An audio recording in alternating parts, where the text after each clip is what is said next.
If what I say next describes your prayer life in this season, God has a word for you. So what's going on, people? I had a dream last night and I want to share it with you because I feel like it's going to be relevant for some of us in this time and season concerning our prayer lives. There's 3 scenes in this dream and there's an interpretation for each scene. So I'm just going to read it so it's easier for me. And then there's a word of instruction at the end. Let's go. Scene 1. I was praying with another man for someone who felt like a friend. So the person that we was praying for felt like I knew them. We both received words for this person. I wanted to linger in God's presence for a bit longer, before sharing mine.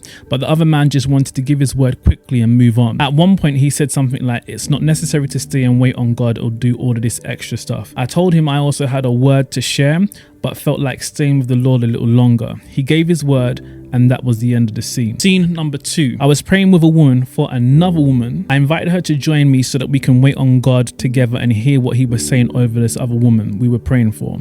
But instead of waiting, she prayed for a short while and left. She didn't even expect to hear God's voice. It felt like she was just going through the motions. I remember looking at her and thinking, so what? You're not even going to wait on God and try and hear what he has to say. Scene number 3. I was with a group of people and I told them that I wanted to go upstairs and spend some time with God. They could move on if they wanted to, but I wanted to be with Jesus. It was clear that everyone else was content with doing the bare minimum, sticking to a routine. There was no hunger to go deeper, just a checklist approach. Do what needs to be done and then get on with what they wanted to do. Scene number 1. With its interpretation. Transactional Christianity. The man in the first scene represents Christians who come to God only for what they can receive: answers, breakthrough, revelation, and once they have it, they leave his presence. Their interest is not true intimacy, but in the benefits. For them, time with God is transactional, not in a sense of offering themselves as a living sacrifice to know him more deeply, but in a sense of saying consciously or subconsciously, God, I need something from you, not you. Once they've got what they came for, they leave, lacking the desire to know him, pursue intimacy, or go deeper in his presence. Scene number 2, interpretation. Prayer without expectation.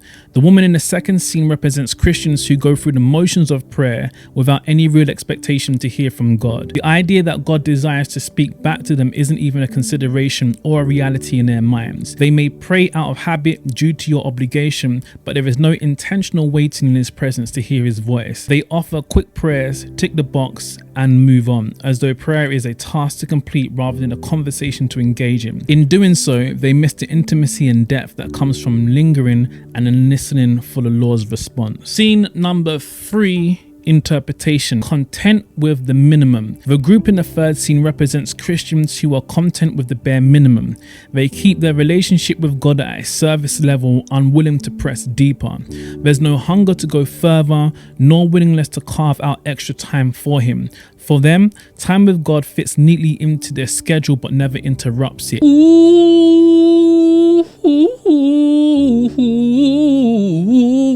They have not yet entered into a place of sacrificial prayer where all personal agendas are laid down and God's agenda is fully embraced and unlocked in a place of intercession. They'll fulfill their perceived requirements and then quickly move on to what they truly want to do, leaving intimacy with God as an optional extra rather than the main pursuit. Now, if you can relate to any of these scenarios right here, here is a prophetic word from the Lord. I believe that God wants to bring us out of transactional prayer, prayer without expectation, and the mindset of being content with the bare minimum. He desires to transform our prayer life into a place where we're not merely offering up words to a distant deity or going through the motions of religious ritual, but engaging with heaven, experiencing the world within his presence, where our true nature is revealed as he becomes clearer to us through the closeness of intimacy. Many are called, but few are chosen, because only a few respond to the Father's invitation to go beyond the shallow and venture into the deep. How will you respond when you hear the Lord knocking?